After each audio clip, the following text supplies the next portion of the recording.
네, 수급에 꼬인 쉘터레는 풀릴까라고 부장님께서 직접 주제를 정해주셨는데 일단은 뭐 지난주 금요일에 여러 가지 시장 이슈들이 좀 많기는 하더라고요. 네, 뭐 시장에 네. 여러 개별 이슈들은 많았지만, 그러니까 전체적으로 보면 결국엔 그 환율하고 수급이었다. 그렇게 보고 있고, 새해 첫 주는 사실 우리 퍼스트클래스가 뭐 시장보다 이제 종목에 집중하고 달리다 보니까 시장 얘기를 제가 새해 둘째 주에 처음 해드리는 것 같아요. 네. 근데 시장도 좀 이제 뭔가 하나둘 좀 시그널들이 좀 나오고 있기 때문에 오늘은 좀 시장을 한번 쭉 점검해드리는 그리고 또 그동안 이제 그 제가 지난 연말에 IT 바이오 이제 뭐 자동차 중심으로 이제 시나리오를 잡았을 때 특히 제약주를 좀 전면에 많이 포진해 놨으니까 요 종목들 한번 좀 하나씩 리뷰해 드리는 거 이런 식으로 좀 꾸며봤고요. 일단 코스피 차트 한번 가보죠. 지난 뭐 금요일은 사실 뭐 그동안 뭐 새해 연초에 좀 수급이 꼬여서 너무 좀 많이 밀렸기 때문에 그 반작용이라고 볼 수 있죠. 그러니까 이게 뭐 바닥을 쳤다, 뭐 추세를 돌렸다, 뭐 이렇게 속단하기는 좀 이르지만 그래도 연초에 여러분들이 좀 많이 좀 당황하셨을 텐데 어느 정도는 조금 저 안도감을 주는 좀 그런 반등이었는데 이 수급이 상당히 좀 이제 개선되는 특징들이 나타나는 게 외국인이 이날 이제 코스피 무려 6,300억을 샀어요. 그러니까 연초에는 뭐 매일 뭐 한 2천억, 3천억 정도 요 정도 수준 사주다가 지난주 금요일에 이제 6천억 정도로 매수 규모를 확대했다. 뭐 요 부분 그리고 기관의 매도가 좀 줄었습니다. 3,700억을 매도했고 물론 대부분 뭐 어디서 나왔는지는 뭐 다 아실 거지만 그러니까 이렇게 좀 수급이 예를 들면 그 전에는 외국인이 연초부터 매수 기조였는데 워낙에 기관의 매도 규모가 크니까 이게 수급 밸런스가 무너져 버렸잖아요. 그러다 보니까 시장이 좀 아래쪽으로 좀 그렇게 압력을 받았는데 자 지난 거래를 보세요. 그러니까 외국인이 어느 정도 기관의 매도 규모를 덮는 수준으로 매수를 하니까 지수 올라가잖아요. 여기에 이제 선물 매수까지 곁들여 주니까 조금 더 탄력이 붙는 이런 거죠. 그러니까 연초에 이런 어떤 시장의 불균형은 역시 이제 수급이었다. 이 부분이 좀 확인되는 하루가 아니었나 저 이렇게 보고요. 지난주 그러니까 새해 첫 주 5일간에 또 이 매매 동향을 누적을 해보면 외국인이 신압으로 참 많이 샀습니다. 외국인이 지난주에 코스피를 무려 1조 7,800억을 샀어요. 이거 꽤 많이 산 거예요. 일주일 만에 이 정도 규모라면. 그러니까 월간 2조 원 정도 사도 많이 샀다고 하는데 일주일 동안 외국인이 이렇게 좀 꽤 많이 사줬음에도 불구하고 왜 지수가 힘을 못 받았냐. 자, 기관의 저 매도 규모를 한번 보세요. 네. 거의 2배 이상을 팔아버리니까. 그러니까 수급이 안 되는 거죠. 아무리 뭐 외국인이 우리 시장을 쥐락펴락 한다고는 하지만 기관이 저렇게 작정하고 저렇게 쏟아부어버리게 되면 뾰족한 수가 없다. 뭐 이런 이제 수급의 어떤 그 논리를 우리가 이제 확인할 수 있는 거죠. 그러니까 지난 금요일에는 이런 어떤 수급의 기관의 매도 규모가 훨씬 더 큰 이런 어떤 수급 상황이 좀 일부 개선이 되니까 역시 시장은 활기를 띈다. 이 부분은 좀 확인이 됐다라는 거예요. 그러니까 앞으로의 관건은 역시 외국인의 매수 규모 확대, 또 기관의 매도 축소 아니면 적어도 뭐 기관의 매도와 외국인의 매수가 어느 정도 좀 밸런스를 유지하는 이런 정도만 되더라도 뭐 시장은 하락을 걱정할 건 아니다. 뭐 그런 정도로 조금 말씀을 드릴 수가 있고요. 일단 기관의 매도가 좀 잦아들면은 시장의 하방은 어느 정도 확인이 된다. 뭐 이렇게 좀 보시면 됩니다. 수급적인 측면에서. 그리고 이제 두 번째가 뭐죠? 환율이죠. 그러니까 자 수급이 이제 어느 정도 조금 개선이 되면 일단은 안정은 돼요. 안정이 된다는 얘기는 이제 뭐 좀 이제 빠지는 거에 대한 좀 우려는 우리가 좀 덜 수 있다. 뭐 이런 건데 그럼 시장이 올라가려면 어떻게 해야 되느냐? 그죠? 그러니까 시장이 더 이상 안 빠지는 쪽은 수급이라고 보시면 되고 더 올라가는 쪽은 환율이라고 보시는 게 지금 맞을 것 같아요. 그럼 환율 한번 보자면 지난 거래일에도 1201원 50전에 끝났어요. 이것도 아직은 좀 환율이 좀 내려와 줘야 되는데 그런데 하나 그래도 우리가 위안을 삼을 수 있는 건 이 환율에도 외국인이 사준다 이거였죠. 이 환율에도 외국인이 사준다. 그럼 앞으로 관건이 뭐냐? 그럼 만약에 환율이 다시금 안정이 될 때 외국인의 매수 규모가 지금보다 더 커질 것이냐. 이제 이 부분이 이제 상승의 어떤 포인트다. 이렇게 좀 보시면 되는데 지난 주말에 그 뉴욕 증시가 또 하락을 했거든요. 그런데 여기에서 환율이 오히려 떨어졌어요. 이 부분을 좀 체크해 볼 필요가 있습니다. 그러니까 1,197원에 여기에서 일단 마감이 됐거든요. 그러니까 뉴욕 증시의 하락과 원달러 환율이 반드시 지금은 동조화되지 않는다라는 거죠. 그러니까 이렇다면 우리가 어떤 희망적인 시나리오를 그려볼 수 있냐면 뉴욕 증시가 조정을 받아도 우리 시장이 상대적으로 좋을 수 있다라는 좀 그런 기대감을 가질 수는 있어요. 그런데 이게 과거에 둘러보더라도 딱히 어느 구간에 그랬다고 딱 떠오를 정도로 그렇게 흔히 있는 일은 아니에요, 사실은요. 그러니까 우리가 뭐 뉴욕 증시와 우리 시장의 디커플링이라고 할 때는 미국이 올라가고 우리가 안 올라가는 쪽의 디커플링을 많이 이야기했지 미국이 빠지고 우리가 올라가는 디커플링을 얘기한 경우는 그렇게 많지가 않단 말이에요. 그런데 일단은 뉴욕 증시의 어떤 압력에도 불구하고 원달러 환율이 개선이 됐다라는 쪽에 대해서는 일단 단기적으로는 그래도 일부분 우리가 좀 미국 증시 대비해서는 좀 선전할 부분들이 있지 않느냐. 이제 이런 시나리오를 한번 그려볼 수 있다. 이렇게 보시면 될 것 같고요. 그리고 이제 지난주 금요일에 시장 전체를 보게 되면 제가 이제 연초에 좀 키워드를 말씀드린 그 IT 바이오 자동차가 일제히 다시 좀 올라와주는 모습이잖아요. 그러니까 역시나 수급이 개선되면 그게 가능하다라는 거잖아요. 그러니까 전기전자 먼저 한번 볼게요. 전기전자도 이제 바닥을 찍고서 2거래일 연속 양봉을 그려냈고, 그리고 삼성전자의 일단 실적이 잘 나온 거. 요 부분이 일단 IT를 다시 좀 일으켜 세우는 그런 원동력이 되었고요. 수급도 기관은 아직 팔아요. 2,600억 정도를 팔았는데 외국인이 매수 규모를 좀 더 확대했습니다. 4,800억. 그러니까 현재로서 일단 IT가 다시금 좀 시장을 지탱해 줄 수 있는 그런 좀 시그널이 좀 보였다. 이렇게 볼 수 있고. 그리고 그다음에 이제 자동차 쪽으로 가볼게요.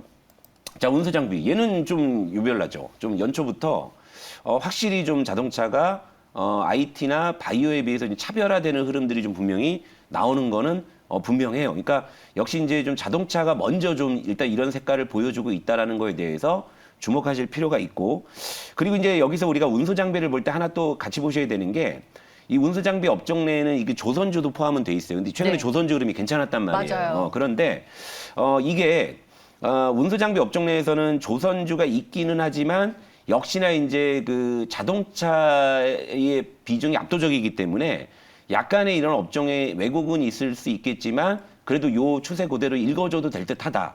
반대 거꾸로 화학 업종 같은 경우에는 전기차 3인방이 워낙에 이제 등치가 크다 보니까 그걸 따로 이제 분류해서 봐야 되는 좀 그런 수고가 있었는데, 운수 장비에는 일부 조선 업종의 그런 어떤 인덱스가 들어있긴 하지만 자동차로 봐도 무방하다 정도, 이렇게 좀 말씀을 좀 드릴게요. 수급도 많이 좋아진 게 외국인이 700억을 샀고 기관이 230억을 샀다. 그러니까 동반 매수가 유입이 됐다. 그러니까 IT, 바이오, 자동차 셋 중에서는 단기적으로 역시 자동차가 제일 좋은 모습을 보여주고 있다. 이런 거고. 그리고 이제 마지막으로 이제 바이오 한번 볼게요.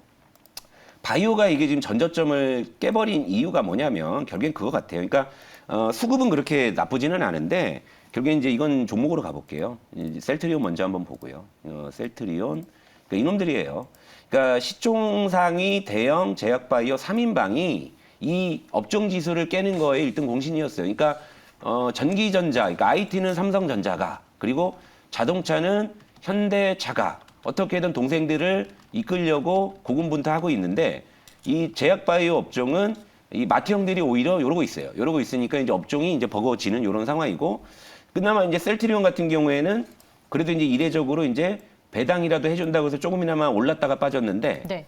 요게 이제 슥바, 얘는 그러니까 저는 SK 바이오사이언스 이제 그 이름이 너무 길어서 전슥바라 그러는데, 네. 종목 게시판 보면 안 보고 있으면 어느 순간 쓱 빠져 있다고 해서 슥바라 그러시더라고요. 그래서 참 우리 네티즌 분들이 너무 센스가 좋으신데, SK 바이오사이언스 같은 경우에도 최근에 하락이 좀 너무 심하게 나왔다. 이러다 보니까 업종 지수는 상당히 지금 안 좋은 모습을 좀 보여주고 있는데, 근데 여기서도 이제 좀 차이가 있는 게 제약바이오 이제 의약품 업종은 이 마트형들은 되게 부진한데 그나마 오히려 여긴 동생들이 좀 고군분투해주는, 그러니까 동생들은 다 이전 저점을 안 깨고 있어요. 특히나 이제 제가 지난 연말부터 여러분들께 말씀드린 이제 제약주를 좀 전진 배치해 놓은 것들 한 번씩 봐드릴게요. 이것도 네. 이제 시장을 한번 점검할 때 같이 봐드려야죠. 먼저 삼진제약. 삼진제약 같은 경우도 최근에 뭐 의약바이오, 그러니까 제약바이오가 안 좋다 보니까 많이 좀 이제 주가 조정을 받았지만 여전히 가격 전략상의 손절가까지는 여유가 있습니다. 현재 어제 종가가 24,900원인데 손절가 23,500원이니까 여전히 여유가 있고 이전 저점을 지금 안 깨고 있는 이런 상황이다. 자, 보시게 되면 삼진제약은 이전 저점을 이제 안 깨고 있다. 그러니까 지금 중소형 제약주들이 오히려 지금 대형 제약주에 비해서 이제 견조하다. 이렇게 보시면 되고 시간상 또 그냥 하나 정도만 더 봐드려야 되겠다. 그 BC월드 제약을 봐드릴게요. BC월드 제약 역시도 자, 이전 저점을 이제 안 깨고 있는 이런 상황이죠. 그러니까 여기서 이렇게 보시면 돼요. 삼진제약 같은 경우에는 이메티닙이라는 성분이 지금 코로나 치료제에 대한 기대감을 가져볼 수 있고, 자, BC월드 제약은 지금 이제 나파벨탄의 글로벌 인산 3상이 지금 여전히 지금 유효한 이런 상황이라는 거죠. 그러니까 제가 이제 여러분들께 전진 배치한 이 제약 바이오주들은 앞으로 이제 새롭게 부각될 코로나 백신이나 이제 치료제 그런 모멘텀에 지금 길목을 잡고 있다. 그러니까 이제 이런 모멘텀이 부각이 된다면, 이를테면 이제 제가 주목하고 있는 러시아의 스푸트니크 V 이제 백신 같은 경우에도 지난 연말에는 그 WHO 승인이 일단 보류가 됐는데 연초에는 또 승인이 될 것이라는 기대감 이렇게 가져볼 수 있는 것이거든요. 그러니까 코로나 같은 경우에는 아무리 뭐 오미크론이 뭐 치명률이 떨어지고 뭐 중증으로 가지 않는다 하더라도 지금 확진자 수는 폭발하고 있기 때문에 결국엔 치료제나 이런 백신에 대한 기대감은 여전히 우리가 가져볼 수 있다. 다만 이 마트형 3인방들이 워낙에 요즘에 속된 말로 이제 주가상 진상을 부리니까 전체적으로 업종이 좀 무거워 보이지만 개별적인 어떤 제약주들은 여전히 모멘텀을 갖고 있다. 이렇게 좀 보시면 될 것 같습니다. 네, 알겠습니다. 저희가 뭐 전기전자부터 시작해서 운송장비, 제약 바이오주들까지 업종과 섹터의 전체적인 흐름을 정리를 해봤고요. 연초부터 저희가 워낙 이제 종목에 좀 집중을 하다 네. 보니까 시황에 대한 얘기를 깊이 있게 들어볼 수 있는 시간은 좀 없었던 것 같은데, 그렇죠? 그것도 뭐 네. 그도 그럴 것이 뭐 연말 연시되면 이제 워낙에 그 이제 쟁쟁하신 분들이 뭐 나오셔가지고 다 이제 대전망을 하시는데 뭐 네. 제가 거기서 뭐 말 한마디 보탠다고 그게 뭐 뭔 의미가 있냐 민망할 뿐이죠. 근데 둘째 주 정도 되니까 이제 저는 사실 올해 그 시장을 어떻게 보냐면 뭐 지수 전망 이런 건 안 합니다. 뭐 코스피가 뭐 어디부터 어디 사이에 있을 거다 뭐 그런 건 하지 않는데. 저도 지수 예상 밴드 예. 전망하는 거 좋아하지 않아요. 왜냐하면 저 내일 네. 서울이나 부산 사이에 어디 아마 있을 거예요랑 네. 거의 좀 비슷하다고 보거든요. 그 별로 의미는 없을 것 같고 네. 그냥 제가 보는 시나리오는 그냥 상고하저 정도. 그러니까 상반기는 그래도 좀 좋은 흐름이 나오다가 좀 하반기 쪽에서 조금 이제 힘들지 않을까라는 그런 정도 시나리오 좀 갖고 있고요. 뭐 연초부터 이제 말씀드리지만 결국엔 IT 바이오 자동차 시나리오만 뭐 잘 작동을 한다면 어느 정도 시장은 뭐 상승이 저는 뭐 나올 거라고 좀 보고 있고 이제 가만히 이제 그 뒤가 문제죠. 그 뒤가 문제예요. 그러니까 지금 사실 이제 그 미국에서 금리 인상을 지금 빨리 단행하는 이유가 뭐냐면 사실은 경기 회복보다는 좀 인플레이션에 좀 등 떠밀려서 하는 그런 좀 감이 좀 없지 않아 있단 말이죠. 그러니까 좀 약간 좀 어거지 금리 인상 같은 거기 때문에 이런 상황에서 경기 회복이나 아니면 경기 민감주나 이런 걸 손대는 건 사실 좀 쉽지 않아 보인다는 생각이 들어서 결국엔 지수를 어느 정도 끌어올리려면 IT 바이오 자동차인데 그중에 특히나 이제 자동차나 바이오 쪽은 작년에 워낙에 철저하게 소외된 시가총액 상위 대형 업종이란 말이에요. 그러니까 이 두 녀석들이 어느 정도 좀 해주는 모습을 끝으로 하면 좀 시장은 좀 어려운 국면이 좀 이제 전개되지 않을까 좀 이런 시나리오를 좀 갖고 있다 정도. 그러니까 나머지 부분은 그러니까 좀 오늘 좀 기술적인 문제가 있는 것 같아 갖고 또 나머지 부분들은 또 내가 또 틈틈이 또 말씀을 드릴 거고 자 뭐 연초에 한번 시장 한번 또 연초로 한다 주초에 시장 한번 점검했으니까. 아직은 뭐 시장에 뭐 큰 뭐 이렇게 체크 포인트는 뭐 요 정도로 보시면 되고 당분간은 조금 더 종목에 집중할 생각입니다. 종목을 기대해 주세요. 네. 네. 여전히 종목 장세가 예상이 되기 때문에 네. 종목에 집중을 하자. 아직은요. 네. 아직. 그러니까 요 색깔이 좀 그러니까 뭐냐면 자동차가 먼저 좀 올라오긴 하는데 IT 바이오 자동차 이 3인방이 이제 확실하게 색깔을 드러내는 순간에 확인하고 들어가도 늦지 않다라고 보는 거. 왜냐하면 얘들은 시가총액이 워낙 큰 대형 업종들이기 때문에 이런 애들이 어제 빠지고 오늘 오르고 이런 거에 일희일비할 필요 없고 다 코끼리 같은 업종들이잖아요. 네. 그러니까 이런 애들은 어느 정도 방향이 확인되면 바닥을 쳤다라고 해서 지금보다 조금 더 주고 사는 게 훨씬 낫다라는 거죠. 물론 이제 종목들이야 그날 타이밍을 정확하게 캐치했을 때 수익률의 차이가 네. 있을 수 있지만 이런 시가총액 상위 업종들은 추세가 잡힌 걸 확인하고 들어가도 늦지 않다. 그러니까 지금 상황에서 자동차는 뭐 그게 좀 어느 정도 만들어지고 있어요. 근데 IT나 바이오는 조금 더 봐야 된다. 그래서 아직 시장에 대해서는 제가 아직은 조금 더 보겠다 이렇게 말씀드리고 있습니다. 네, 알겠습니다. 시황 얘기를 마지막 끝으로 저희는 여기서 인사드리겠습니다. 시청해주신 여러분 고맙습니다.